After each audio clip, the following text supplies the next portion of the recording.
كسيوينا كسيوال دقلا كويا قويتينا كويا قدقلا ملي ميلاد.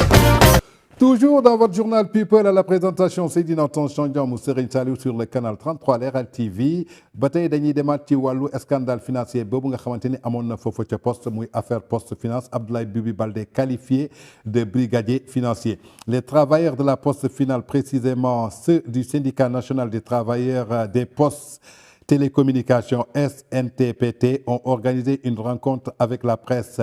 pour dénoncer la gouvernance accrue et manifeste du directeur général Abdoulaye Bibi Baldé, rapporte notre quotidien et nos confrères de Rewmi. La Poste est confrontée depuis quelques années à des difficultés périlleuses qui sont exercées sous l'effet d'un gouvernance accrue et manifeste du directeur général de la Poste Abdoulaye Bibi Baldé. Tels sont les propos de la secrétaire adjointe du SNTP Nafissatou Samb moom moo yëkkati kàddu yooyu xamal ni que daal jamono yi ñu génn poste bi ngi jànkonteel ay jafe-jafe yoo xamante ne ay scandale financier lañ fa gis ay détournement lañ fa gis ay trafic de drogue trafic de faux médicaments yoo xamante ne foofu lañ koy jaarle mais joxuñu ko ñuul baaraamu tuuma kenn ku dul kii di directeur bi nga xamante ni muy Abdoulaye Bibi Baldé moom mi jiite poste jàpp na ni que daal mal gouvernance maanaam na mu yoree poste dara baaxu ci jamono jëlee si samay émission alerté woon naa le président de la République soo dénkee nit ay direction du caagin ko ñoom ñoo ëpp xam-xam du caagin ko ñoom ñoo gën a mën xëy na yàlla moo tànn ñu teg leen fa nañ jàpp ne alalu askan bi la ñuy dundee oto askan bi la ñuy dundee carburant askan bi la ñuy dundee impôt baadoolo yi la ñuy dundee donc dañu war a am gestion bu baax bu ñuy def foofu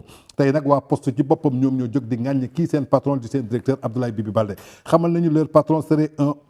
pourfendeur de l'orthodoxie doublée d'un brigadant et d'un délinquant financier daal lañ ko traité délinquant financier nag maanaam mooy délinquant boo xamante ni ci mbirum juuñ njaaj mbirum sàcc mbirum luuba la nekk. Par ailleurs, ils ont appelé le président de la République à s'autosaisir de la question des postes finances et de tous les Sénégalais à se joindre à cette lutte qui concerne l'avenir de tous les travailleurs et d'une entreprise nationale. En l'en croire, Abdoulaye Bibi Baldé a tenté par tous les moyens depuis plusieurs mois d'étouffer l'agression de Ibrahima Sarr en vain. kon daal jàppale ni que daal ñi ngi alerté waat kii di président de la République man mii toogaan naa ci sama émission alerté président de la République di alerté population sénégalaise xam leen ni que poste tey alalu Sénégal la 17 millions de Sénégalais yëpp ñoom ñoo ko bokk du Ablaye Baldé moo ko moom du doomam moo ko moom du keneen moo ko moom donc tey fi mu nar a yóbbu poste yaakaar naa ni suñ ko seetaanee poste ci guuta la jëm maanaam ay pères de famille yoo xamante ni ñi ngi doon liggéey foofu nañ jàpp ni seen liggéey c'est menacé mais gisuñu dara ginnaaw bi ñu agressé foofu kooku di Ibrahima Sarr kii di directeur général bi war a jóg dox yoon mais tegul dara lu dul pour étouffer loolu.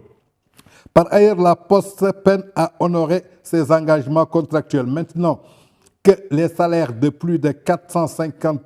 500 employés ne se paient plus avec la régularité d'avant, il est impérieux que ce patrimoine national utilise publiquement sont débarrassés de Abdoulaye Bibi Baldé. Il est surtout urgent qu'un plan de sauvetage soit mis en œuvre avec la CNTP,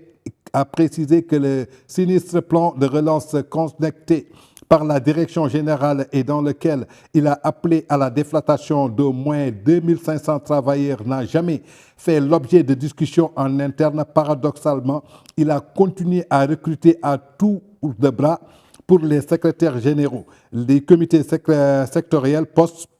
de Ibrahima Sarr, ils ont pensé associer des personnalités de la société civile pour expliciter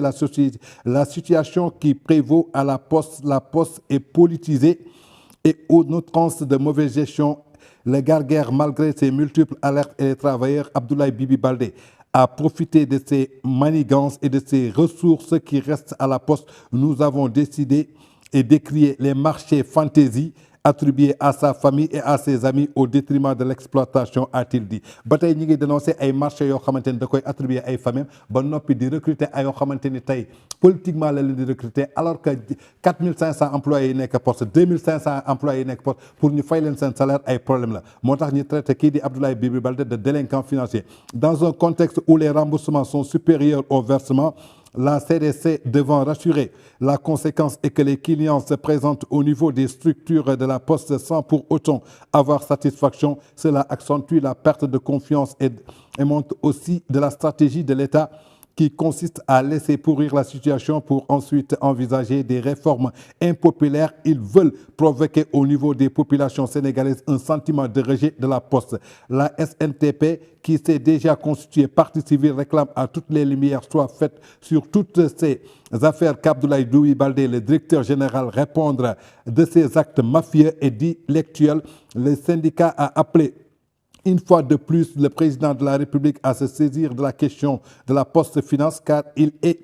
impérieux que ces patrimoines nationaux d'inutiles publics soient débarrassés de la tumeur d'Abdoulaye Baldé. jàppale ni que daal jamono ji poste scandale bi fa am syndicat yi fa nekk ak employé yi fa nekk ñi ngi décrié wu kii di gestion bi nga xamante ni directeur général bi ñu fa def du kenn ku dul Abdoulaye Baldé ci gouvernement gouvernance am ci ñàkk respecté charte liggéey yi ba tey ji 4500 employés yoo xamante ni ñi ngi fa pour ñu jot seen salaire bu ñu jot ñu ngi ko jotee Abdoulaye Baldé mi ngi continuer di recruter politiquement maanaam ñoo xamante ni ci parti politique la ñuy bokk moom ñenn ñi mu jël ay marché yoo xamante ni mi ngi koy attribué ñoo xamante ni uniquement ay membres famille la ñuy liggéey ca poste nag ñoo ko déclaré ñi ngi alerté kii di président de la République pour mu jóg autosaisir ci délinquance financière bi nga xamante ni Abdoulaye Baldé mi ngi koy naxsal benn société boo xamante ni société sénégalaise la fukki millions ak juróom-ñaari sénégalais yi ñoom ñoo ko bokk tey nee naa président Macky Sall lépp lu ñu la yàqal ci wàllu direction jàppal ni sénégalais yi du ñu xool directeur général bi yow la ñuy jëm baaraamu tuuma.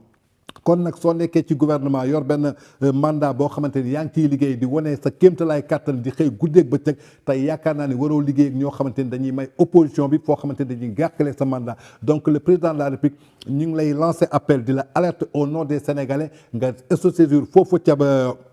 Poste Finance ñu saytul ñu gouvernance bi nga xamante ni kii di Abdoulaye Bibi Baldé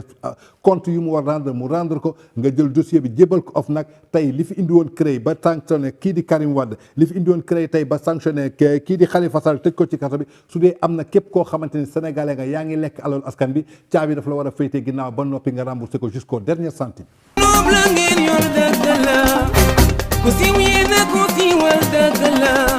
ku yàqu yi dina ku yàq dëgg la man li may laaj